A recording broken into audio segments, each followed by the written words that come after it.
आदाब, मुंसिफ टीवी में आपका इस्तकबाल है। मुंसिफ जोहार की खबरों के साथ मैं हूं माहिरा गौहर। देखेंगे तमाम बड़ी खबरें। आगाज करेंगे हेडलाइंस के साथ। गढ़वा में शांतिपूर्वक मनाया गया रामनवमी का त्योहार। पूर्व मंत्री मिथिलेश की पहल से देर रात तक निकाली गई शोभा यात्रा।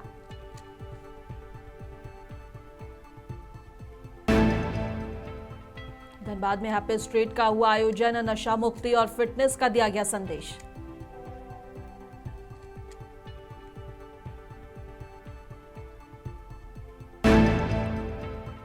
जमशेदपुर में ब्राउन शुगर बिक्री को लेकर महिलाओं में आक्रोश। स्थानीय थाने में शिकायत दर्ज कर कार्रवाई की उठाई मांग।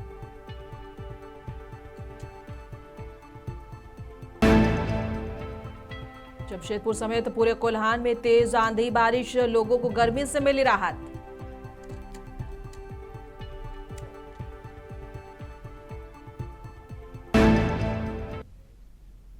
और आगाज करेंगे झारखंड की बड़ी और अहम खबरों के साथ। बता दें कि पूरे झारखंड में रामनवमी धूमधाम और भक्ति भाव के साथ मनाई गई। इस खास मौके पर मुख्यमंत्री हेमंत सोरेन ने भगवान श्री राम की पूजा अर्चना कर प्रदेशवासियों को शुभकामनाएं दी और उनके साथ विधायक कल्पना सोरेन भी मौजूद रहीं, जिन्होंने प्रदेश की खुशहाली और तरक्की के लिए दुआ मांगी। बता दें कि राज्य भर में मंदिरों और शोभा यात्राओं में श्रद्धालुओं की भारी भीड़ देखने को मिली। भक्ति गीतों और जय श्री राम के नारों से माहौल गूंज उठा। वहीं प्रशासन की ओर से सुरक्षा के पुख्ता इंतजाम भी किए गए थे।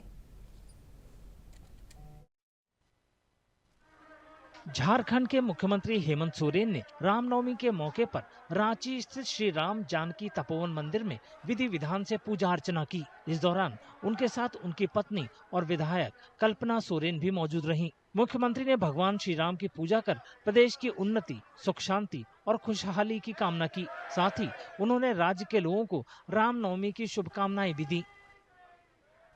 आप सभी राम भक्तों को आज के शुभ अवसर पर मेरी ओर से बहुत बहुत शुभकामनाएं। आपको, आपके परिवारजनों को, पूरे देशवासियों को, झारखंड वासियों को। मुख्यमंत्री सोरेन ने कहा कि तपोवन मंदिर का इतिहास काफी पुराना और गौरवशाली है और सरकार इसके सौंदर्यीकरण के लिए काम कर रही है ताकि इस जगह को आने वाली पीढ़ियों के लिए सहेज कर रखा जा सके। सभी श्रद्धालु भगवान से ये प्रार्थना करें कि ये तपोवन भूमि का जो पहचान है, जो इतिहास है,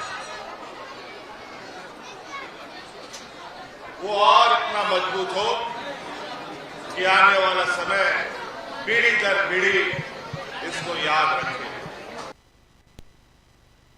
इससे पहले हेमंत सोरेन ने मुख्यमंत्री आवास स्थित मंदिर में भी पूजा अर्चना की।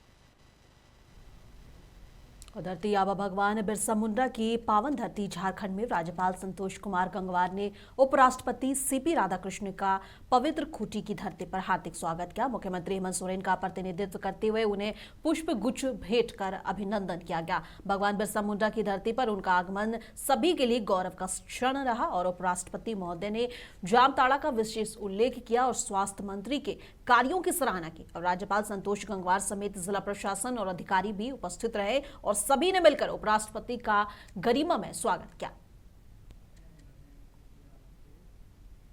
धनबाद में रामनवमी के पावन अवसर पर पुराना बाजार स्थित रात्रेश्वर महादेव मंदिर के पास चैंबर ऑफ कॉमर्स द्वारा देर रात भव्य मंच तैयार किया गया, जहां से पूरे शहर को एक साथ और भाईचारे का संदेश दिया गया। और खास बात यह रही कि इस मंच पर हर धर्म के लोग एक साथ नजर आए और कम्युनल हार्मोनी की मिसाल बना। और जुलूस के दौरान विभिन्न अखाड़ों का जोरदार स्वागत किया गया। पूरा इलाका भक्ति के रंग में रंगा दिखा। चैंबर अध्यक्ष सोहराब खान ने कहा है कि ऐसे आयोजन समाज को जोड़ने का काम करते हैं। यही तो रामनवमी का असल संदेश है। मैंने कहा कि हम जितना ज्यादा शक्तिशाली बने, क्योंकि 9 दिन हम शक्ति की पूजा करते हैं, शक्ति की आराधना करते हैं और अंतिम दिन भगवान राम, जिनको हम मर्यादा पुरुषोत्तम कहते हैं, इनका जन्म इस बात का संदेश है कि हम जितना ज्यादा शक्तिशाली बने उतना ही हमारा मर्यादित आचरण होना चाहिए। और हम सब मिलकर के सामाजिक समरसता को बढ़ाते हुए इस देश को, इस भारत भूमि को कैसे आगे बढ़ाए, कैसे इसकी सेवा करे, इसका चिंता करना चाहिए। प्रशासन के कदम ताल मिला रहे हैं कि यहाँ पर कोई ऐसी कोई घटना ना हो जिससे हमारा शहर जो अमन शांति का शहर है वो शर्मसार हो। तो कुल मिलाकर के हमारा मंच जो एक प्रतीक है गंगा जमुना तहजीब की, आपसी सौहार्द और भाईचारे की, तो हम लोग यहाँ पे अपना मुस्तैदी से अपना मानवीय कर्तव्य निभा रहे हैं। हम लोग के बैनर ने एक चीज़ का आगाज भी किया पिछले कई सालों से कि व्यावसायिक क्षेत्र है, बाजार का क्षेत्र है, यहाँ बिना पटाखे, ट्यूबलाइट और पटाखा का खेल प्रदर्शन करने वाले अखाड़ा समितियों को सम्मानित करने का भी काम हम लोग करने जा रहे हैं। गढ़वा के रमकंटा प्रखंड में रामनवमी को लेकर उत्पन्न विवाद अब पूरी तरह शांतिपूर्ण तरीके से सुलझ गया है और इस समाधान में जनप्रतिनिधियों, प्रशासन और स्थानीय लोगों की अहम भूमिका रही, जबकि पूर्व मंत्री मिथिलेश कुमार ठाकुर की पहल निर्णायक साबित हुई। दोनों पक्षों के बीच बैठक कर आपसी सहमति बनाई गई और शांति बनाए रखने की अपील की गई। इसके बाद भक्ति और उत्साह के माहौल में शोभा यात्रा निकाली गई, जिसमें बड़ी संख्या में श्रद्धालु शामिल हुए। कड़ी सुरक्षा व्यवस्था के बीच पूरा आयोजन शांतिपूर्ण ढंग से संपन्न हुआ और कहीं से किसी अप्रिय घटना की खबर नहीं आई।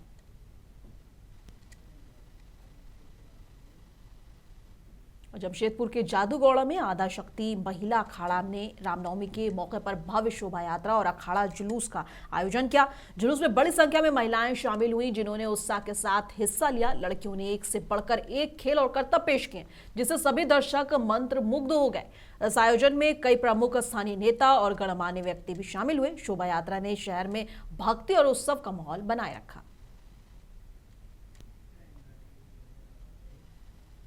दुमका के मसलिया के गुबरो दुर्गा मंदिर प्रांगण में 7 दिवसीय श्री भागवत कथा चल रही है और कथावाचक संजय शास्त्री महाराज हर दिन भक्तों को भगवान की कथा का रसपान करा रहे हैं। कथा के दौरान प्रतिदिन नई झांकी का दर्शन भी कराया जा रहा है, जिससे हजारों श्रद्धालु आकर्षित हो रहे हैं। यह धार्मिक कार्यक्रम अगले 3 दिनों तक जारी रहेगा और मंदिर परिसर भक्तिमय माहौल में गूंजता रहेगा।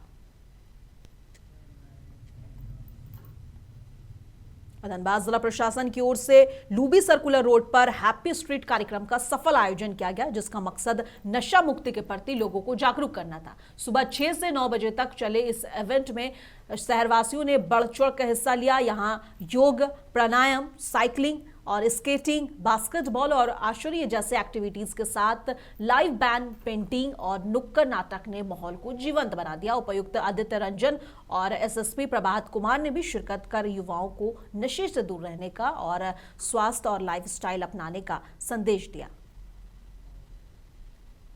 कोशिश है कि युवा और अन्य सभी लोग नशा से दूर रहें।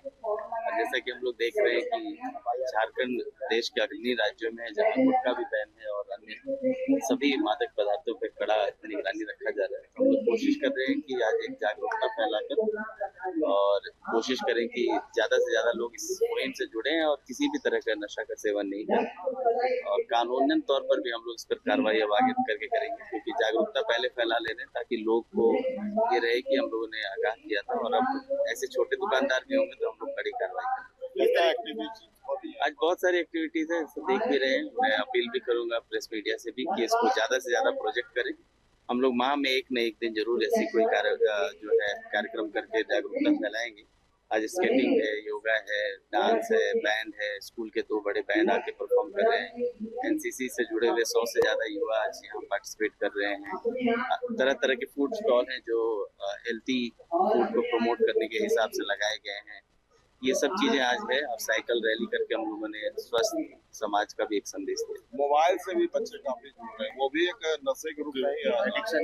हाँ, एक छोटे बच्चों को खासकर मोबाइल एडिक्शन भी एक नशे के रूप में आ रहा है, तो हम लोग उसके लिए भी कुछ कार्यक्रम करके जागरूकता। आज इसीलिए जागरूकता कार्यक्रम है ताकि सभी लोगों को ये मैसेज रहे और उसके बाद हम लोग जब कड़ी कार्रवाई करेंगे कानूनन तौर पर, तो उस पर उन लोगों को रहे कि हम लोगों ने पहले ही आगाह किया था।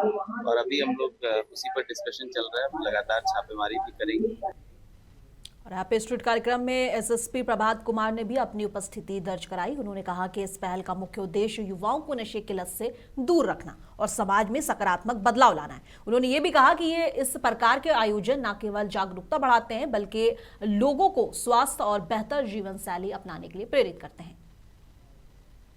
आयोजन किया गया है, जो बेसिक उद्देश्य है इसका वो है नशा मुक्त धनबाद। हम लोग इस प्रोग्राम के माध्यम से पूरे धनबाद वासियों को ये मैसेज देना चाहते हैं कि नशा से दूर रहें और नशा से दूर रहने के क्या क्या फायदे हैं, नशा करने का क्या क्या नुकसान है।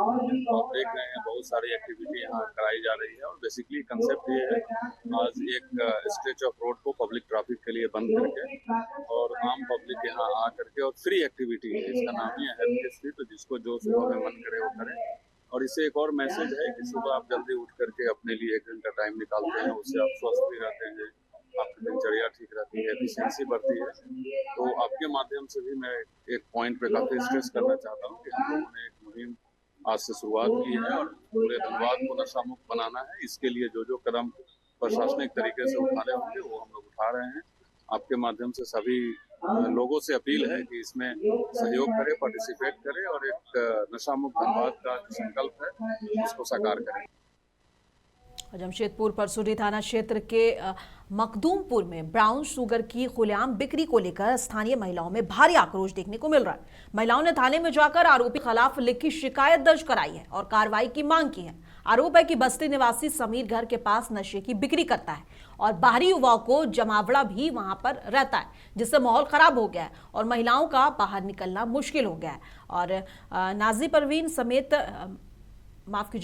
परवीन समेत अन्य महिलाओं ने बताया कि इस नशे के कारोबार से क्षेत्र के युवा भी प्रभावित हो रहे हैं, उनका भविष्य बर्बाद हो रहा है। विरोध करने पर आरोपी झूठे मामलों की धमकी देता है, जिससे स्थानीय लोग चिंतित हैं। समीर कुरैशी ब्राउन शुगर बेचता है। हम लोग मकदमपुर परसुडी मकदमपुर 1 नंबर में रहने वाले हैं और लाइन तरफ में समीर कुरैशी ब्राउन बेचता है और बोलने से हम लोग को झूठा आरोप लगा था। हम लोग के ऊपर में उसका औरत झूठा आरोप लगाती है, एसपी पास जाती है, हम लोग को फंसा रहा है। पर लड़की लोग को निकलना मुश्किल हो गया। ईद का दिन बॉक्स लगा के और इतना लड़का लोग को ला के सबको इतना नशा करके और लड़की लोग को दौड़ा देता है, गाली देता है और बोलने से औरत एसपी पास जाती है। तो अभी आप लोग बड़ा से मिले आते? हाँ, हम लोग बड़ा बाबू से मिले हैं। क्या चाहते थे? हम लोग चाहते हैं कि इसके ऊपर कार्रवाई किया जाए, ब्राउन शुगर बंद करे। लेके आए हैं, लोग खिला के पूरा नशा में हालत में रहता है। जवान लड़की लोग रहती है, हम लोग का निकल नहीं सकती बाहर। एकदम कौन? समीर कुरैशी निकलता है, औरत बिक्री करती है, घर से पूरा डीलर करती है और बोलने जाओ तो बोलते रेप केस में फंसाएंगे, हम एसपी पास जाएंगे। तो एक औरत में हम लोग को बच्चों को नाम डाल दिए। तो ये क्या हमेशा ब्राउन हुआ? हाँ, हमेशा कराया। तो अभी बड़ा क्या बोला?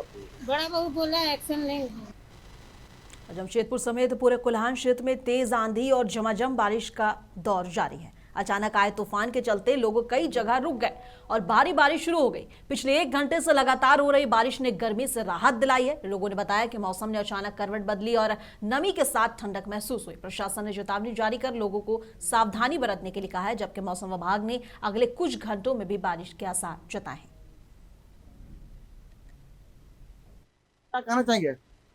जमशेदपुर ग्रामीण क्षेत्रों में बहुत तूफान के साथ बारिश, हवा, जगह जगह पेड़ गिरी हुई है।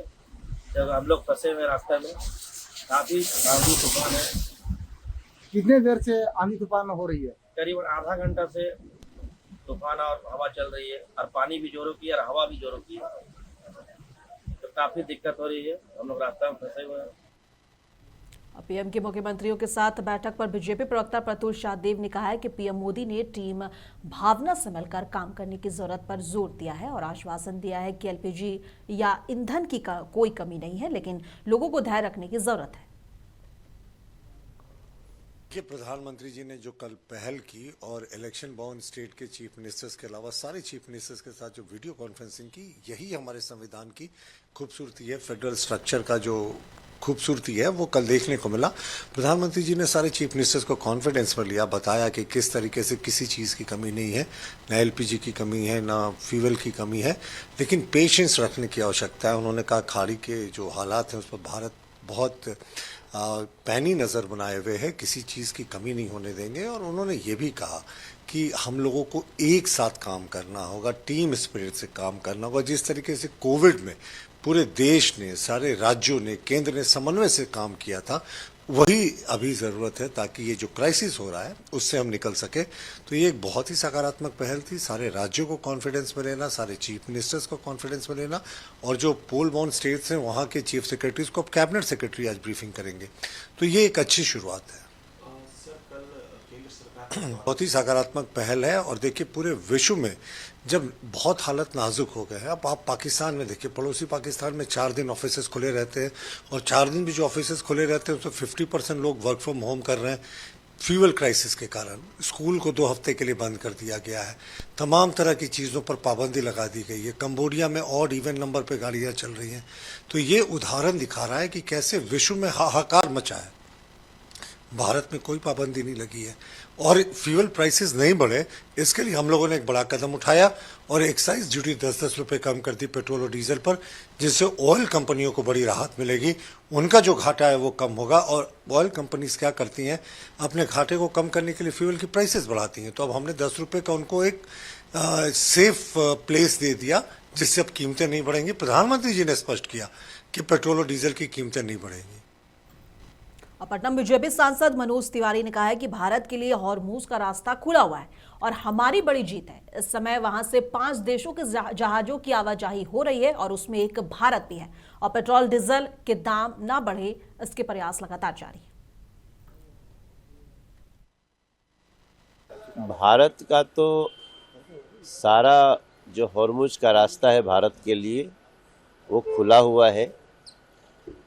ये हमारी बड़ी जीत है और इस समय वहाँ से 5 देशों का ही आवाजाही हो रहा है, उसमें एक भारत है। तो ये भारत की कूटनीतिक विजय है, संबंध है जो हम शांति के पक्षधर हैं उसका परिणाम है। और बाकी डीजल पेट्रोल के दाम न बढ़े इसकी भी व्यवस्था हो रही है। देखिए उनको नहीं समझ में आएगा, जो जनता का हितैषी है वो ऐसा कार्य करेगा। देखो हेमंत बिस्वा शर्मा एक बहुत अच्छे मुख्यमंत्री के रूप में वो सिर्फ उनको जो लोग विघटनकारी तत्व हैं, जो असामाजिक तत्व हैं, ऐसे लोगों की खैर नहीं, ऐसा हेमंत बिस्वा शर्मा दिखा रहे। पटना में केंद्रीय मंत्री नित्यानंद राय ने कहा है कि दुनिया जब वैश्विक संकटों के दौर से गुजर रही है, उस परिस्थिति में भारत के प्रधानमंत्री नरेंद्र मोदी के सफल नेतृत्व में भारत सुरक्षित है। देखिए दुनिया जब वैश्विक संकटों के दौर से गुजर रही है, उस परिस्थिति में भारत के माननीय प्रधानमंत्री श्री नरेंद्र मोदी जी के सक्षम और सफल नेतृत्व में भारत सुरक्षित भी है, सक्षम भी है। और जहां सभी दुनिया के देशों में सभी चीज़ों की कीमतें बढ़ रही है, खास करके पेट्रोल डीजल के, तो भारत में डीजल और पेट्रोल की कीमतों में कमी करना और भारत में किसी भी प्रकार की असुविधा देशवासियों को नहीं हो, इसका पूरा ख्याल माननीय प्रधानमंत्री श्री नरेंद्र मोदी जी के नेतृत्व में केंद्र सरकार रख रही है। तो आज देशवासियों को इस पे गर्व है। अमरोहा में मिशन शक्ति फेज 5 के तहत रन फॉर एम्पावरमेंट जागरूकता दौड़ का सफल आयोजन किया गया। पुलिस लाइन से शुरू होकर मिनी स्टेडियम तक पहुंचे इस दौड़ में पुलिस कर्मियों, स्टूडेंट और आमजन ने बढ़ चढ़ कर हिस्सा लिया। एसपी अमित कुमार आनंद ने हरी झंडी दिखाकर कार्यक्रम का शुभारंभ किया और वुमेन सेफ्टी और एम्पावरमेंट को लेकर जागरूक रहने की अपील की है। पूरे आयोजन में नारी सुरक्षा, नारी सम्मान के नारों के साथ उत्साह का माहौल देखने को मिला। आज अमरोहा पुलिस द्वारा मिशन शक्ति के अंतर्गत रन फॉर एम्पावरमेंट का आयोजन किया गया। ये नारी शक्ति, सम्मान, स्वावलंबन के उद्देश्य से इस कार्यक्रम का आयोजित किया गया था। लोगों में अधिक से अधिक अमरोहा पुलिस द्वारा मिशन शक्ति के अंतर्गत जो कार्य किए जा रहे हैं उसको प्रचार प्रसार के उद्देश्य से ये आयोजित किया गया था। सभी थानों पर मिशन शक्ति केंद्र बनाए गए हैं, जहाँ पे कोई भी महिला संबंधी अपराध या समस्या जो भी आती है उसका त्वरित रूप से निस्तारण किया जाता है। इसके अतिरिक्त सभी भीड़भाड़ वाले क्षेत्र, स्कूल्स में, कॉलेजेस में हमारी एंटी रोमियो टीम्स भी लगातार जाके प्रचार प्रसार का कार्य करती है। जो भी शिकायत आती है उन पर त्वरित रूप से कार्रवाई भी करती है। इसके अतिरिक्त अमरोहा पुलिस लगातार पे सभी थानों पे सभी हमारे जो SHOs हैं, चौकी इंचार्जेस हैं, लगातार अपने क्षेत्र में भ्रमणशील रह के सभी इम्पोर्टेंट एरियाज़ में गश्त करती है। कोई भी समस्या आती है उसका निदान करते हैं और गांव-गांव में जाके हमारी महिला बीट कांस्टेबल मिशन शक्ति के अंतर्गत लगातार कार्यक्रम भी कर रही है। वहाँ पे पुलिस संबंधी एवं अन्य सरकारी योजनाओं से भी संबंधी कोई अगर समस्या आती है तो उसका भी निदान किया जा रहा है। सीतापुर में मिशन शक्ति कार्यक्रम फेज 5 के दूसरे चरण के तहत महिला सुरक्षा और सशक्तिकरण को बढ़ावा देने के लिए आज रन फॉर एम्पावरमेंट कार्यक्रम का सफल आयोजन किया गया और इस दौड़ में छात्र छात्राओं, पुलिस और आमजन ने बढ़ चढ़ कर हिस्सा लिया। कार्यक्रम का उद्देश्य समाज में महिलाओं के अधिकार को सुरक्षा के प्रति जागरूक फैलाना रहा। ये आज मिशन 5 के तहत एक रन फॉर एम्पावरमेंट का कार्यक्रम था जो द्वितीय चरण के पहले 10 दिन में किया जाना था, जिसमें स्कूल की बच्चियों और RTC की रिक्रूट महिला आरक्षियों द्वारा भाग लिया गया, जो महिला थाने से पुलिस लाइन तक आयोजित की गई। ये महिलाओं की सुरक्षा और स्वावलंबन और उनको जागरूक करने के तहत की गई रैली। झांसी में रामनवमी के जुलूस के दौरान मऊरानीपुर में उस वक्त हंगामा मच गया जब बीजेपी के बंगरा मंडल अध्यक्ष रंजीत भोजपाल के साथ कथित मारपीट की घटना सामने आई। पीड़ित का आरोप है कि अपना दल की विधायक रश्मि आर्य के देवर ने गाली गलौज करते हुए उनके साथ मारपीट की। घटना के बाद शिकायत दर्ज कराई गई, जिस पर पुलिस ने तेजी दिखाते हुए आरोपी के खिलाफ मामला दर्ज कर लिया। इस इंसिडेंट के बाद इलाके में सियासी माहौल गर्मा गया है।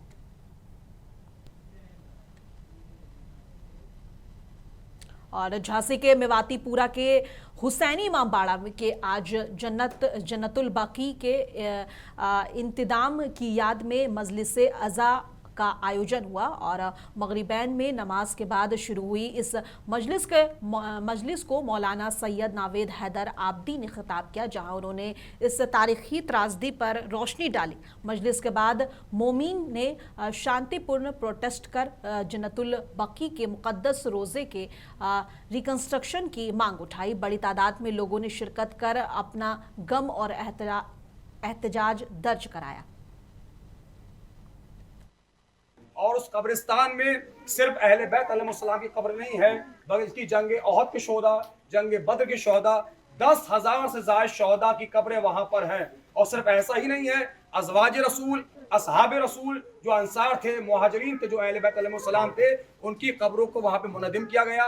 आज हम लोग पुरजोर तरीके से मजम्मत करते हैं आले सऊद, सऊदी अरब के खिलाफ कि उन्होंने जिस अपने बुजुर्गों की रविश पे और कदम ब कदम चलते हुए आज तक वो रोज़ों को नहीं बना रहे हैं और रोज़ों को उसी के उसी हाल में रखे हुए हैं। आप देखिए सारी मस्जिदें चमक रही हैं, सारी दरगाहें चमक रही हैं। अल्लाह जाने ये कौन सा बुग़्ज़ है मोहम्मद मुस्तफ़ा और उनकी आल से बुग़्ज़ है। बहरहाल हम और शियाने हैदर कर्रार हम पूरी मजम्मत के साथ सऊदी अरब की हुकूमत की मुखालफत करते हैं और मजम्मत करते हैं कि उन्होंने असहाब रसूल, अज़वाज रसूल और अहले बैत अलैहिस्सलाम की कब्रों को जिस तरह से मुनद्दिम किया है, और जब तक वो रोज़ा नहीं बनता है हम इसी अंदाज में उसकी मुखालफत हुजूर वाला करते रहेंगे और करते रहेंगे। हमारी बस छोटी सी इल्तिजा ही है, अगर हमारा पैगाम हमारे मुल्क की PM जनाबे नरेंद्र मोदी साहब तक पहुंचे, तुम्हारा हम के बहुत शुक्रगुजार रहेंगे। अगर एक मेमोरेंडम आप हुकूमत सऊदी अरब तक पहुंचाए, बहरहाल हम सबके वो PM है, हम सबके प्रधानमंत्री हैं, बहरहाल हम सब ने उनका इंतखाब किया है। हमारी उनसे रिक्वेस्ट है, अगर मीडिया हमारी बात हमारे PM तक पहुंचाए तो हमारी रिक्वेस्ट है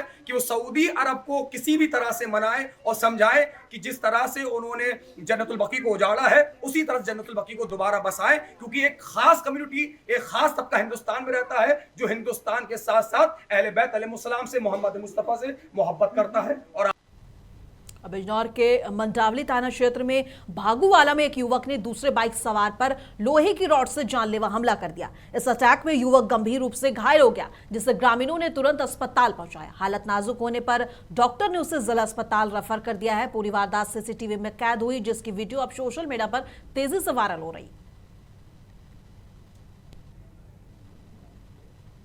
और आरजेडी सांसद संजय यादव ने सदन में देश में आपदा संकट और मुश्किल समय में एयरलाइंस एम्बुलेंस ऐप आधारित टैक्सी सेवाओं की डायनेमिक प्राइसिंग को नियंत्रित करने की मांग की है और अति महत्वपूर्ण मुद्दे पर आवाज उठाई है। संजय यादव ने कहा है कि जब देश किसी भी प्रकार के संकट से गुजरता है, जैसे कभी कोई आतंकी हमला या प्राकृतिक आपदा या दुर्घटना का सामना करना हो, तो उस वक्त देश के नागरिक पहले से असुरक्षा के भाव से गुजर रहे होते हैं। उसी दौरान दुर्भाग्य से कुछ कंपनियां, विशेष रूप से एयरलाइंस और निजी परिवहन सेवाएं, उस आपदा को मुनाफे के अवसर में बदल देती है और ये दुख में शुद्ध रूप से अवसर तलाशने का एक प्रयास है और ये एक तरह से निर्दयी मानसिकता है। सर, आज मैं एक ऐसे मुद्दे की ओर सदन का ध्यान आकृष्ट करना चाहता हूं जो केवल आर्थिक ही नहीं बल्कि कर्तव्य बोध, नैतिकता, संवेदनशीलता और मानवता से जुड़ा हुआ एक भावनात्मक प्रश्न है। महोदय, हम सब लोगों को याद होगा कि प्रधानमंत्री जी ने एक स्लोगन दिया था, आपदा में अवसर। लेकिन आज ये नारा इतना घातक रूप ले चुका है, इसके मैं कुछ उदाहरण देना चाहता हूं।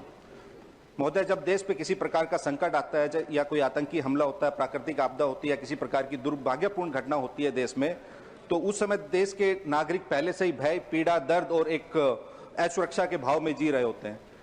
लेकिन दुर्भाग्य से उसी वक्त कुछ कंपनियां, विशेषकर एयरलाइंस कंपनियां और कुछ निजी परिवहन सेवाएं इस संकट में, इस आपदा को मुनाफे के अवसर में तब्दील कर देती हैं और यह दुख को शुद्ध रूप से अवसर तलाशने की एक निर्मम और निर्दयी मानसिकता है।